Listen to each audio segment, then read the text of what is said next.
बुरी पड़ोसन। ये देखो, इस सरिता ने फिर कचरा अपने आंगन में डाल दिया।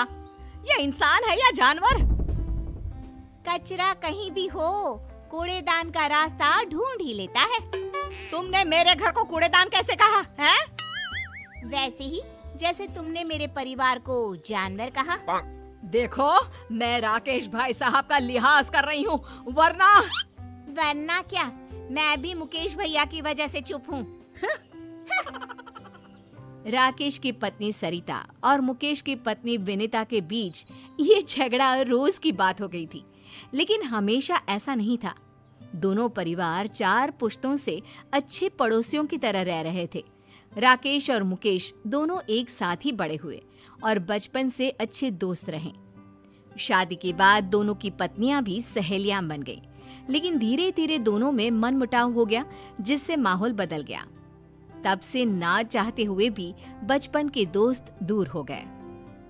देखा, आज फिर उस सरिता ने हमारे घर कचरा फेंका। अरे इतनी हवा चल रही है, कहीं से उड़कर आ गया होगा। तुम्हें कैसे पता कि सरिता भाभी ने फेंका है? अरे जिस चिप्स का पैकेट मेरे सामने उड़कर आया, वो वही तो खा रही थी। अरे ये क्या बात हुई? अरे चुप रहो, तुम कुछ नहीं समझते। क्यों सुबह सुबह लड़ने लगती हो? तुमने देखा नहीं शुरू किसने किया था? कुछ भी बोलेगी तो क्या मैं चुपचाप सुन लूंगी? अरे नहीं, तुम तो बस सुनाती हो। क्या कहा तुमने? नहीं, कुछ नहीं, सब समझती हूँ मैं। देखना तुम, किसी दिन ना मैं। अरे अब बस भी करो ना भगवान, तुमसे तो बात करना ही बेकार है। एक तरफ दोनों पड़ोसनों को एक दूसरे से नफरत थी, वहीं दूसरी तरफ अपने पापा की तरह रोहित और ईशा भी अच्छे दोस्त थे। दोनों कॉलेज में साथ पढ़ते थे। सॉरी, आज मम्मी ने सुबह सुबह झगड़ा किया। अरे तुम क्यों सॉरी कह रही हो? ये तो रोज का है। कभी विनीता आंटी लड़ाई शुरू करती है तो कभी मम्मी, और फंस हम गए। हम और हमारे पापा बेचारे बचपन के दोस्त आपस में बात भी नहीं कर पाते। चलो अब घर आने में है, तुम आगे जाओ। अगर मम्मी या आंटी ने हमें साथ देख लिया ना तो हमारा कॉलेज जाना भी बंद हो जाएगा। सही कहा। चलो बाय, कल यहीं मिलते हैं। Okay bye. रोहित और ईशा की तरह मुकेश और राकेश भी छुप कर मिलते थे। सुबह छत पर दोनों मिलकर अपने दुख बांट लेते थे। कैसे हो भाई? बस ठीक ही हूँ, तुम सुनाओ, ऑफिस में सब ठीक? ऑफिस में तो सब ठीक है, बस घर में सब ठीक हो जाए। इन दोनों का झगड़ा तो रोज की बात हो गई है। तेरी हिम्मत कैसे हुई मेरे बेटे को आवारा कहने की? मुझे मिसेस शर्मा ने सब बता दिया, शर्म नहीं आती? अरे शर्म तो तुझे आनी चाहिए। मेरे पति की नौकरी के बारे में तूने कैसे कहा? वैसे तो मुकेश भाई साहब करती है, और पीठ पीछे ऐसी सोच। अरे उल्टा चोर कोतवाल को डांटे, खुद की चोरी पकड़ी गई तो मुझ पर इल्जाम लगा रही है। ये सब सुनकर मुकेश और राकेश छत से नीचे भागे। रोहित और ईशा भी बाहर आ गए। आज के बाद मेरी और मेरे घर वालों की बात भी की ना तो मुझसे बुरा कोई नहीं होगा। अरे तुझसे बुरा तो कोई है भी नहीं, और मुझे क्या पड़ी है तेरे घर वालों से? भाड़ में जाए मेरी बला से। दोनों गुस्से से आग बबूला होती अपने अपने घर चली जाती है और बचा हुआ गुस्सा घर वालों पर निकालने लगती है। तुम्हें क्या हो जाता है बार बार? अरे होगा तो अब कान खोल के सुन लो। आज के बाद अगर गलती से भी राकेश भाई साहब से बात करते दिखे ना तो तुम्हारी खैर नहीं। लेकिन माँ। अरे तू चुप कर, तुझे भी वो रोहित से बात करने की कोई जरूरत नहीं है। याद रखना, मुझसे बुरा कोई नहीं होगा। देख लिया तुमने अपनी भाभी के तेवर? आज से सारे रिश्ते खत्म। अब अगर छत पर तुमने मुकेश भैया से बात की तो। अरे तुम्हें कैसे पता कि हम छत पर मिलते हैं? तुमने क्या मुझे बेवकूफ समझा है? अगर तुमने मुकेश भैया से बात की तो मैं मायके चली जाऊंगी। अरे क्या माँ, जरा सी बात में। तू भी सुन ले हीरो, अगर कॉलेज में ईशा के साथ बात की तो अपनी माँ को भूल जाना। सरिता और विनीता के रोज रोज के झगड़ों को खत्म करने के लिए रोहित और ईशा ने प्लान बनाया और चुपके से राकेश और मुकेश को कॉलेज के कैंटीन में मिलने बुलाया। अरे बच्चों, हमें यहाँ क्यों बुलाया? हाँ, अगर तुम्हारी मम्मियों को पता चल गया तो हम चारों की चटनी बना देंगी वो। पापा, मुकेश अंकल, हमने मम्मी और आंटी के झगड़े को खत्म करने का प्लान बनाया है। कैसा प्लान? देखिए, मम्मी और आंटी दोनों दिल की बुरी नहीं है। दोनों के झगड़े का कारण थोड़ी गलतफहमियां और बाकी चुगलियां हैं। आपने सुना नहीं था? मम्मी को विनीता आंटी और विनीता आंटी को मम्मी के खिलाफ वो शर्मा आंटी ने ही तो भड़काया था। हाँ, विनीता तो बल्कि रोहित की हमेशा तारीफ करती है। कहती है इतना समझदार लड़का है, पढ़ाई में भी अव्वल है। सही कह रहे हो। सरिता भी तुम्हें अपना भाई मानती है। वो क्यों किसी से तुम्हारी बुराई करने लगी? बस पापा, इसीलिए हम चाहते हैं कि दोनों को एक दूसरे की अच्छाई का पता चले और झगड़ा भूलकर दोनों में दोस्ती हो जाए। ऐसा प्लान है। कल मम्मी मार्केट जाने वाली है और विनीता आंटी मंदिर, तभी सही मौका है। लेकिन करोगे क्या? यहाँ आइए। दोनों बच्चों ने राकेश और मुकेश को प्लान सुनाया। लेकिन बेटा, कोई गड़बड़ तो नहीं होगी ना? डोंट वरी अंकल, हमने अपने दोस्तों के साथ मिलकर प्लान बना लिया है। सुनो जी, कल मंदिर जा रही हूँ मैं। अब ठीक है, आराम से जाना। हेलो रोहित बेटा, तुम्हारी आंटी निकल गई है। All the best. सुनो जी, पैसे दे दो, मैं मार्केट जा रही हूँ। अब हाँ हाँ, टेबल पर रखे हैं और मैंने सामान की लिस्ट भी बनाई है, वो भी लेते जाना।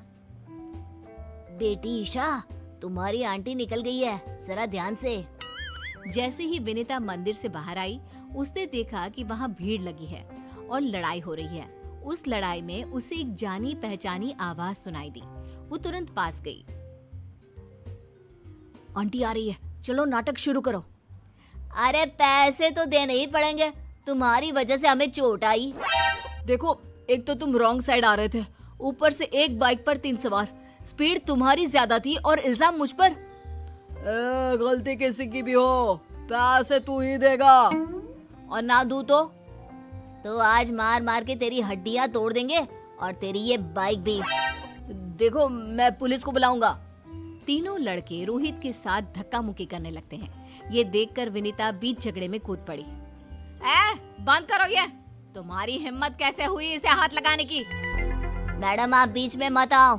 इसकी वजह से हमारी गाड़ी टूट गई, अब हम इसको तोड़ेंगे। मैं इसे अच्छे से जानती हूँ, ये कभी गलती नहीं करता। गलती तुम्हारी होगी।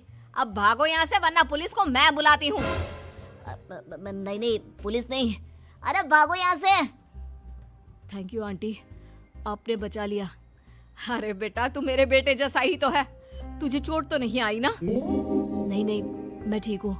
आप जो वक्त पर आ गई। अरे बस भी कर। चलो, मैं आपको घर ले चलता हूँ। अच्छा ठीक है बेटा, लेकिन अपनी माँ को मत बताना कि मैंने तेरी मदद की। सरिता एक दुकान में सामान खरीदकर वापस जा रही थी। तभी उसे एक आवाज आई। छोड़ो मुझे, हाथ मत लगाओ। अरे ऐसे कैसे छोड़ दे?